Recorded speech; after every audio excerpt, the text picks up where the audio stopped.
Meditation یا facilitation, دونوں صورتوں میں سیمسن آپشن جو ہے اس کو سمجھنا بڑا ضروری ہے۔ تو یہ جو سیمسن آپشن ہے یہ آپ کو بتاتی ہے کہ اسرائیل کا جو نیوکلیئر پروگرام ہے وہ ایکچولی ہے کیا، اور اس کے جو نیوکلیئر ڈیزائنز ہیں وہ کیا ہیں، اور یہ میں کوئی اپنی طرف سے آپ کو نہیں بتاؤں گا۔ یہ جو ٹرم ہے، اصطلاح ہے سیمسن آپشن، یہ ایک امریکی صحافی ہیں سیمور ہرش۔ سیمور ہرش نے ایک کتاب لکھی دی سیمسن آپشن، یہ ان کی کتاب کا نام ہے، اور یہ کتاب آج ابھی پچھلے ماضی قریب میں شائع نہیں ہوئی، یہ 1991-92 میں شائع ہوئی تھی۔ اور جب کچھ سال پہلے سیمور ہرش سے میری ملاقات ہوئی تو ملاقات کے دوران وہ پاکستان کے نیوکلیئر پروگرام کے بارے میں سوال کر رہے تھے، تو جب میں نے ان سے کہا کہ آپ کیوں پاکستان کے نیوکلیئر پروگرام کے پیچھے لگے ہوئے ہیں، تو انہوں نے مجھے بتایا کہ میں نے تو اسرائیل کے نیوکلیئر پروگرام کے بارے میں پوری کتاب لکھ ڈالی ہے، اور ان کا جو پورا جو نیوکلیئر ڈاکٹرائن ہے اس کو میں ایکسپوز کر چکا ہوں، اور یہ میری کتاب ہے اور اس کا یہ نام ہے۔ تو مجھے پتہ چلا کہ سیمور ہرش جو ہیں وہ امریکن جیو ہیں،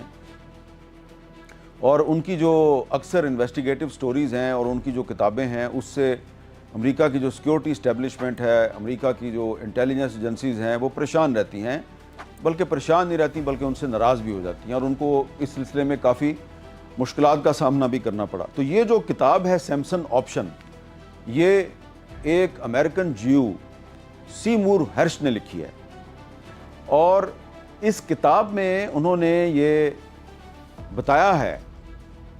کہ جو اسرائیل کا نیوکلیئر پروگرام ہے یہ 1957 میں شروع ہو گیا تھا، جب اسرائیل نے دیمونا میں اپنا جو ایٹمی پروگرام ہے، ایٹم بم بنانے کا جو کام ہے وہ شروع کیا، اور وہاں پہ اپنی ایٹمی تنصیبات قائم کی۔ اور اس کے بعد سیمور ہرش نے اپنی کتاب میں دعویٰ کیا کہ امریکن انٹیلیجنس کو سب پتہ تھا کہ اسرائیل ایک نیوکلیئر پروگرام پر عمل پیرا ہے اور وہ ایٹم بم بنانے کی کوشش کر رہا ہے، لیکن امریکی انٹیلیجنس خاموش رہی۔ 1966 تک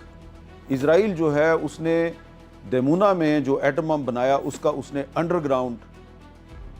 ایکسپیریمنٹ بھی کر لیا، اس کا تجربہ بھی کر لیا۔ اور یہ جو سیمور ہرش کی کتاب ہے دی سیمسن آپشن، اس میں جو سب سے بڑا سنسنی خیز ان کا جو انکشاف ہے وہ یہ ہے کہ جب 1967 میں 1967 میں جب عرب اسرائیل جنگ ہوئی،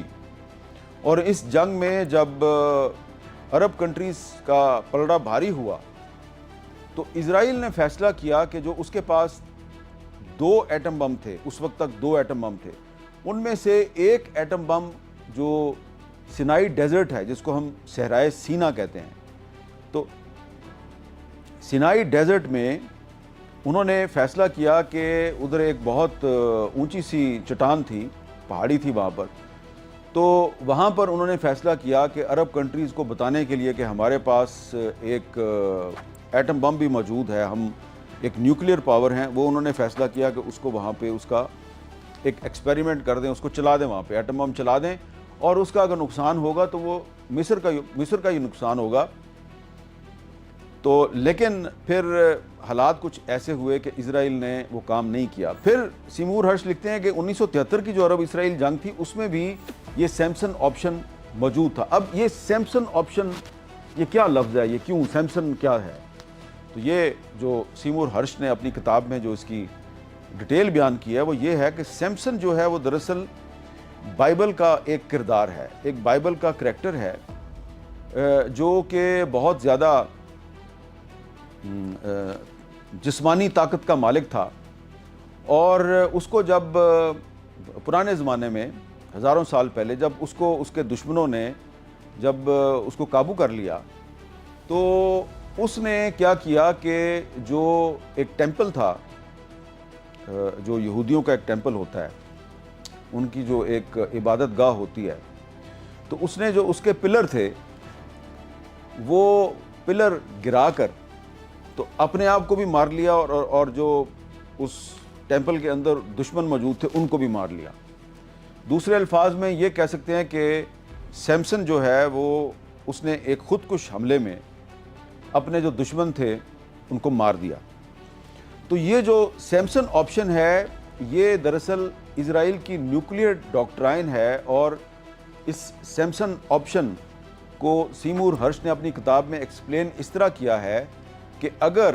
کبھی اسرائیل کو یہ احساس ہوا کہ اس کی ایگزسٹنس خطرے میں ہے یا کسی جنگ میں وہ شکست سے دوچار ہونے والا ہے اور اس شکست کے بعد اسرائیل کا وجود خطرے میں پڑ جائے گا، تو پھر اسرائیل جو ہے وہ سیمسن آپشن کے تحت اپنے ایٹمی ہتھیار استعمال کرے گا اور اپنے دشمن کو تباہ کر دے گا، کیونکہ اسرائیل کے سارے دشمن جو ہیں وہ مڈل ایسٹ میں ہیں، اس کے ارد گرد ہی موجود ہیں۔ تو اگر فرض کریں کہ اسرائیل جو ہے وہ مڈل ایسٹ میں کوئی ایٹم بم استعمال کرتا ہے